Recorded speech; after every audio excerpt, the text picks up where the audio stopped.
ലോകത്ത് നമ്മൾ ജനിച്ചതിന് ശേഷം ഇപ്പോഴാണ് ഗവൺമെൻറ് ഒരു അംഗീകാരം നമുക്ക് സൗജന്യം വരുന്നത്. അതിന് 100 കോടി നന്ദി. പൈസ കുറച്ച് എല്ലാവർക്കും ഒരേപോലെ ആക്കാനുള്ളായിരുന്നു. ഞങ്ങളുടെ റൂട്ടിൽ എന്തായാലും സൗജന്യ ബസ്സില്ല, പ്രിയദർശിനി ബസ്സില്ല.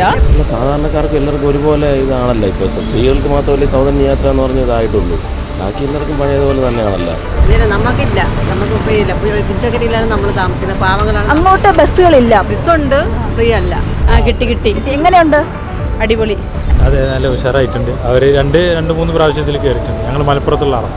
ഈ ഓർഡിനറിയായി ഇരുന്നത് സിറ്റി ബസ്സിൽ സ്റ്റിക്കർ ഒട്ടിച്ചു. 4 വണ്ടിക്കുള്ള ആളാണ് ഒരു ബസ്സിൽ കയറുന്നത്.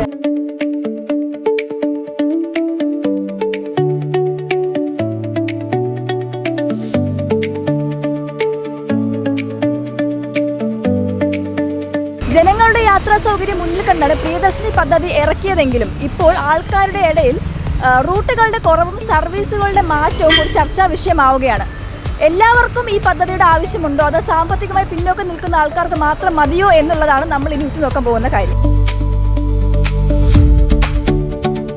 ഈ ലോകത്ത് നമ്മൾ ജനിച്ചതിന് ശേഷം ഇപ്പോഴാണ് ഗവൺമെൻറ് ഒരു അംഗീകാരം നമുക്ക് സൗജന്യം വരുന്നത്. അതിന് 100 കോടി നന്ദി വി.ഡി. സതീശ സാറിന്.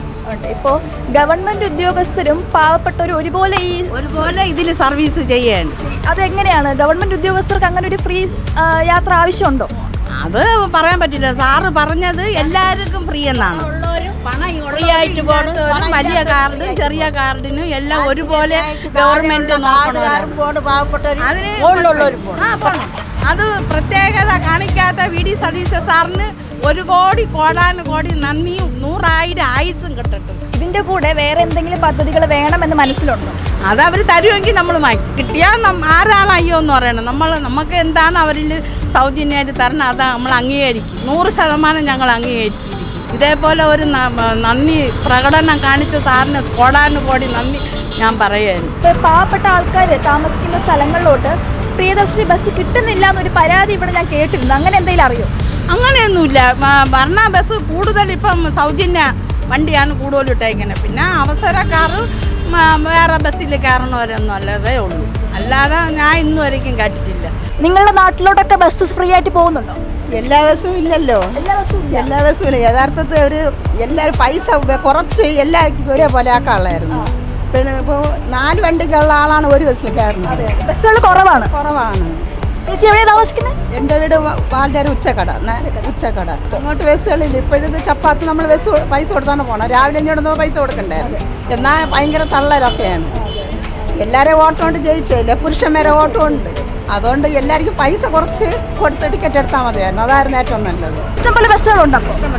ഉണ്ടല്ലേ. ഫ്രീ ആയിട്ടാണ് എപ്പോഴും വരുന്നത്? ഇല്ല, ഫ്രീ ആയിട്ടില്ല. ഫ്രീ ആയിട്ട് കിട്ടുമ്പോഴും ഫ്രീ ആയിട്ട് വരും. അല്ലാത്ത സമയങ്ങളിൽ വേറെ ബസ് കുറവാണ്. അപ്പോൾ കുറവാണ്. പ്രിയദർശിനി ബസ് കുറവാണല്ലേ? കൂടുതൽ ബസ്സുകൾ വേണോ? അപ്പോൾ കൂടുതൽ ബസ് വേണമായിരുന്നു. ഫ്രീ ബസ് കിട്ടുന്നുണ്ടോ? കിട്ടുന്നുണ്ട്. ഒരുപാട് ബസ്സുകളുണ്ടോ? ഒരുപാട് വന്ന് തുടങ്ങിയല്ലേ ഉള്ളൂ. കുറവാണോ അതോ അപേക്ഷിച്ച് കൂടുതലാണോ? മാക്സിമം കൂടുതലല്ല, മാക്സിമം ഉണ്ട്. വണ്ടിയുണ്ട്. മച്ചേല് രാവിലെ ഇല്ല, വൈകുന്നേരം. ഈ ഓർഡിനറിയായി ഇരുന്നത് സിറ്റി ബസ്സിൽ സ്റ്റിക്കർ ഒട്ടിച്ചു. സെക്രട്ടേറിയറ്റിലേക്കും കളക്ടറേറ്റിലേക്കും ഒരുപാട് ബസ് സർവീസ് റൂട്ടുകൾ കൂട്ടുന്നുണ്ട്. അവിടുത്തെ ഉദ്യോഗസ്ഥർക്ക് വേണ്ടിയിട്ട് സമയക്രമീകരണം അങ്ങനത്തെ ഉള്ള ഒരു സംസാരം ഇപ്പോൾ പൊതുവെ ജനങ്ങളുടെ ഇടയിൽ വരുന്നുണ്ട്. അതിനെപ്പറ്റി എന്താ പറയുക? പൊതുവെ ഇപ്പോഴും നല്ല നേരത്തെ അങ്ങനെ സെക്രട്ടേറിയറ്റ് അവിടത്തേക്ക് നേരത്തെ വണ്ടികളുള്ളതാണല്ലോ. പ്രത്യേകിച്ച് കൂട്ടുകാരുള്ളതില്ല. ഗവൺമെൻറ് ഉദ്യോഗാർത്ഥികൾക്കാണ് ഇപ്പോൾ അത് വലിയൊരു ലോട്ടറി ആയിട്ട് മാറിയിരിക്കുന്നത്. പാവപ്പെട്ട ജനങ്ങൾക്ക് ബസ് റൂട്ടുകൾ കുറവാണ് എന്നുള്ളൊരു സംസാരമുണ്ട്. സാധാരണക്കാർക്ക് എല്ലാവർക്കും ഒരുപോലെ ഇതാണല്ലോ. ഇപ്പോൾ സ്ത്രീകൾക്ക് മാത്രമല്ലേ സൗജന്യ യാത്ര എന്ന് പറഞ്ഞതായിട്ടുള്ളൂ. ബാക്കി എല്ലാവർക്കും പഴയതുപോലെ തന്നെയാണല്ലോ. ഗവൺമെൻറ് ഉദ്യോഗസ്ഥർക്ക് ഇങ്ങനെ ഒരു പദ്ധതി വേണമെന്ന് താങ്കൾക്ക് തോന്നുന്നു? അങ്ങനെ പ്രത്യേകിച്ച് ഒരു അഭിപ്രായം അതിനോട് അങ്ങനെ ഇല്ല. എന്നാലും ഇപ്പോൾ ഇങ്ങനെ സ്ത്രീകൾക്ക് മാത്രം ഇങ്ങനെ ഒരു പദ്ധതി ഗവൺമെന്റ് കൊണ്ടുവന്നൊരു സംഭവമല്ലേ. നമുക്കിത് പ്രത്യേകിച്ച് എന്താണ് അതിൽ ചേട്ടാ യോജിക്കുന്നുണ്ടല്ലേ? നമ്മൾ യോജിച്ചില്ലേ പറ്റുള്ളൂ. അതുമായിട്ട് ചേച്ചിക്ക് സൗജന്യ യാത്രയെ പറ്റി എന്താ പറയാനുള്ളത്? നല്ലതാണ്. ഇപ്പോൾ ഗവൺമെൻറ് ഉദ്യോഗസ്ഥർക്ക് ഇത് ഫ്രീ ആയിട്ട് കൂടുതൽ അവരും ഈ ബസ്സിൽ പ്രിയദർശിനി ബസ്സിൽ കയറുന്നുണ്ട്. അവർക്കും ഈ സൗജന്യം ലഭിക്കുന്നുണ്ട്. അപ്പോൾ നിങ്ങളെപ്പോലത്തെ പാവപ്പെട്ട ജനങ്ങൾക്കാണോ അത് അവർക്കാണോ കൂടുതൽ ഇത് ഉപയോഗമായിട്ട് തോന്നുന്നത്? എല്ലാവർക്കും നല്ലതാണ്. എല്ലാവർക്കും വേണമെന്നാണോ ചേച്ചിയുടെ അഭിപ്രായം? എല്ലാവർക്കും വേണം. നമുക്കില്ല, നമുക്ക് ഫ്രീ ഇല്ല. പിച്ചക്കരിയിലാണ് നമ്മൾ താമസിക്കുന്നത്, പാവങ്ങളാണ്. അങ്ങോട്ട് ബസ്സുകളില്ല. ബസ്സുണ്ട്, ഫ്രീ അല്ല. പ്രിയദർശിനി ബസ്സുകൾ അങ്ങോട്ടില്ല. നമ്മൾ അവിടെയൊക്കെ ആണെങ്കിൽ പാവങ്ങൾ വീട്ടു ജോലിക്ക് പോകുന്ന സ്ത്രീകളാണ് പോകുന്നത്. അവിടെ ഇല്ല. ഇതൊരു പരാതിയായിട്ടാണോ പറയുന്നത്? പരാതിയല്ല, പറഞ്ഞതാണ്. എല്ലാ സ്ത്രീകൾക്കും ഫ്രീ എന്നാണ് പറഞ്ഞത്. ഇവിടെ പകുതി 3-4 ഒരു ഭാഗം പോലും ഇല്ല. ചേച്ചിക്ക് സൗജന്യമായിട്ട് യാത്ര ചെയ്യാൻ അവസരം കിട്ടിയിട്ടുണ്ടോ? കിട്ടി. എങ്ങനെയുണ്ട്? അടിപൊളി. അല്ല, എങ്ങനെയാണ് ഇത് നോക്കി കാണുന്നത്? എല്ലാവർക്കും, എല്ലാ സ്ത്രീകൾക്കും ഇത് വേണമെന്നാണോ? വേണം. അതെ, നല്ല ഉഷാറായിട്ടുണ്ട്. അവർ 2-3 പ്രാവശ്യത്തിൽ കയറിയിട്ടുണ്ട്. ഞങ്ങൾ മലപ്പുറത്തുള്ള ആളാണ്. ഒരു പുരുഷനെന്ന നിലയ്ക്ക് ചേട്ടൻ ഇതിന് യോജിക്കുന്നു? യോജിക്കുന്നു. കൊള്ളാം, നല്ല പദ്ധതിയാണ്. ഇപ്പോൾ ചേച്ചി ഇപ്പോൾ സർക്കാർ ഉദ്യോഗസ്ഥയാണ്. പാവപ്പെട്ട ജനങ്ങൾക്ക് ഇതൊരു വെല്ലുവിളിയാവുന്നുണ്ട്. ഞങ്ങളുടെ റൂട്ടിൽ എന്തായാലും ബസ്സില്ല, പ്രിയദർശിനി ബസ്സില്ല.